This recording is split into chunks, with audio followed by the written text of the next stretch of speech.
Olá, aqui é o professor Vitor Araújo e vamos agora começar a estudar a integração num curso de cálculo.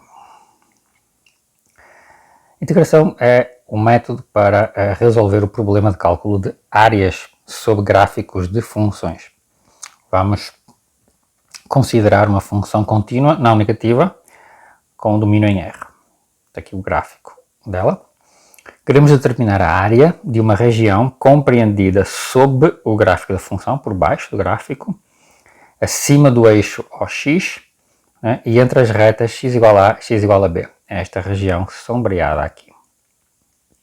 Okay? O gráfico da função está aqui e nós vamos estudar uma técnica para rapidamente calcularmos a área debaixo do gráfico de funções.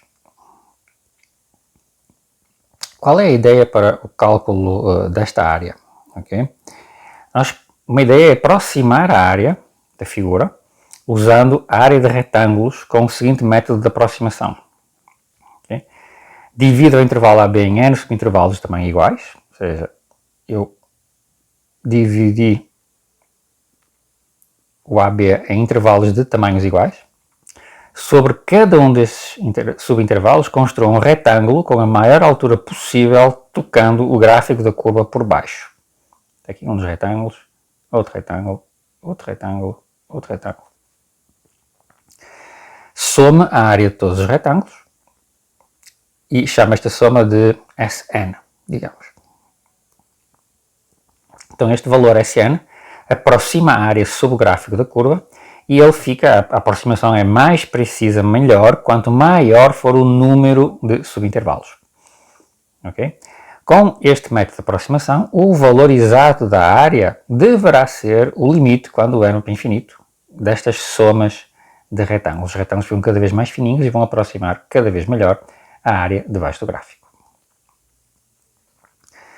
É claro que o valor aproximado, Sn, da área da região, é menor que o valor exato da área, porque os retângulos estão por baixo do gráfico. Né? Dizemos neste caso que a área da região é aproximada por baixo, o que Sn é uma soma inferior. Podemos também aproximar a área por cima, construindo retângulos sobre cada subintervalo, considerando agora a menor altura cujo topo fica inteiramente sobre o gráfico de yf de x. Chamamos estes retângulos de circunscritos e a soma das áreas destes retângulos será denotada por S maiúsculo n, chamada de soma superior. Então, seja uma função contínua, não negativa, definida no intervalo AB. N um inteiro positivo. Dividimos o intervalo AB em n subintervalos de tamanhos iguais, da seguinte forma. Inserimos n menos 1 pontos, por exemplo, igualmente espaçados entre A e B. E denotamos esses pontos por x0, o A, depois x1, x2, etc., xn-1 e xn, o B. Obtendo n subintervalos, x0, x1, x1, x2, etc., xi-1, xi e terminando em xn-1, xn. Com tamanhos iguais, a ΔX, que é simplesmente b menos A sobre n, para ir de 1 até n. Okay? Nós dividimos o intervalo que vai de A até B, com comprimento b menos A, dividimos por n, este é o comprimento de cada subintervalo. Portanto, este procedimento nos fornece as bases dos retângulos. Agora vamos determinar as alturas dos retângulos para os casos acima discutidos, a soma inferior e a soma superior. Então, uma das formas de fazer é tomar m e o valor mínimo da função f de x no intervalo x menos 1 xi, okay? E depois tomarmos o m grande i, o valor máximo, e enquadrarmos. Então, suponhamos que este mínimo corresponde a um ponto ci entre xi-1 e x, isto é, mi é f de ci. Desta forma, temos o retângulo de base dada pelo iésimo subintervalo, com área igual a b menos A sobre n, comprimento da base, vezes a altura f de ci. Repetindo para todos os subintervalos, obtemos o valor da soma inferior, que é b menos A sobre n, vezes f de c1, f de c2, etc., f de cn, somados. Portanto, é esta soma aqui. Fazendo o número de partições n crescer, encontramos uma estimativa para a área da região no limite.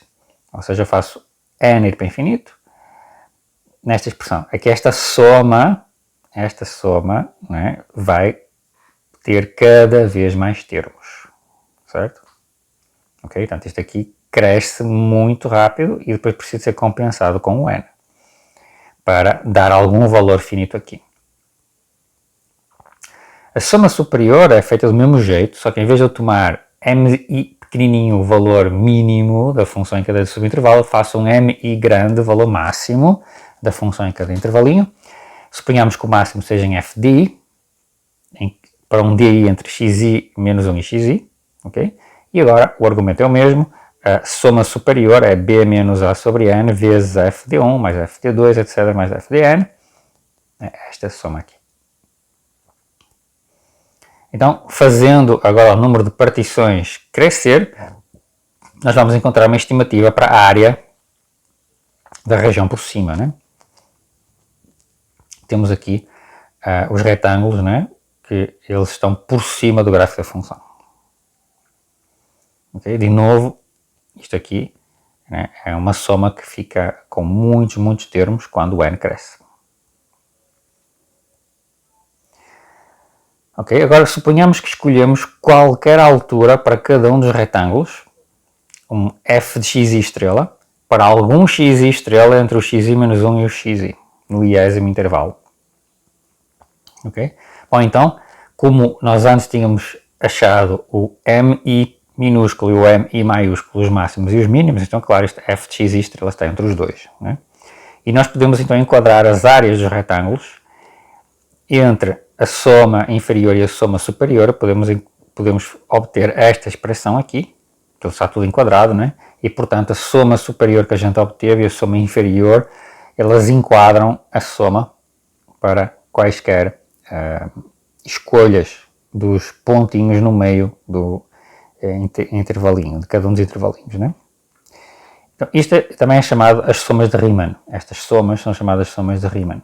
E reparem, se o SN converge para a área debaixo do gráfico e o SN grande também converge, então estas que estão aqui enquadradas também vão convergir, né? Assim, se os limites de Sn minúsculo e Sn maiúsculo existirem e forem iguais, então a área da região é este limite aqui, né? Com o xi podemos ser escolhidos em qualquer ponto de cada um dos subintervalos, né? Certo? Então, este valor, Δx, que é o comprimento dos intervalos, né? A gente pode chamar isto de Δx e podemos substituir a área da região e termos esta expressão aqui. Okay? Ao passar para o limite, bom, em alguns casos simples, nós podemos calcular explicitamente as somas envolvidas nos processos anteriores. É possível também calcular o limite. Okay? Primeiro exemplo, a função de identidade y igual a x, no intervalo 0b. Podemos calcular a área da região debaixo do gráfico da f de x, acima do eixo x e entre as retas 0 e b. Podemos aplicar esta ideia. Outro exemplo, f de x igual a x quadrado, definido no intervalo 0b também, e calcular a área da região debaixo do gráfico entre o eixo de x e o x igual a 0 e x igual a b. Okay? Nós podemos calcular explicitamente estes limites. É um exercício um bocado trabalhoso, mas dá para ser feito. Mas para casos mais complexos, precisamos de um método mais prático. Okay? Isso será o teorema fundamental de cálculo. Bom, isto permite-nos definir a chamada integral definida de uma função. Então, dada uma função contínua, no intervalo AB, definimos a integral definida de A até B de f de x como este limite de somas que nós acabamos de falar. Este símbolo é uma variação deste símbolo aqui. O sigma é a letra S no alfabeto grego, S maiúsculo, e ao passar para o limite vira um S comprido. Pensem neste limite, este S comprido, este símbolo, como o limite, como uma abreviatura deste símbolo aqui, é o limite destas somas. Okay? O f de x está aqui dentro e este Δx vira dx. Porque o Δx, lembrem, ele vai para zero, né? Quando o n vai para infinito. Então ele vira um dx. Para nos lembrarmos, né, que isto aqui é o limite destas somas. Okay? É esta notação que vem do tempo de Leibniz, século XVII. Okay? Esta notação, que é universal, é usada diretamente, usada em todo lado. Esta notação é uma estilização, né, desta notação aqui, para nos lembrar que o limite, né, se escreve deste jeito. Ok, vamos ver o primeiro exemplo. O resultado do exemplo 1 pode ser reescrito da forma integral definida. Ok? E nós podemos, ou seja, a integral 0 a b de x é b² sobre 2. Podemos obter este resultado geometricamente pensando simplesmente na área deste triângulo. Né? Portanto, a área deste triângulo aqui é de fato a região debaixo do gráfico da função y igual a x, né? De 0 até b. Então, a área é a base vezes a altura sobre 2. Né? A base é b, a altura é b, base vezes a altura sobre 2 é b² sobre 2. É o valor do integral. O resultado do exemplo 2 também pode ser escrito na forma integral definida. A integral de 0 a b de x² dx é b³ sobre 3. Mas este valor é muito mais trabalhoso para calcular explicitamente. Okay? Nós vamos ver já um método muito mais rápido de chegarmos lá. Okay?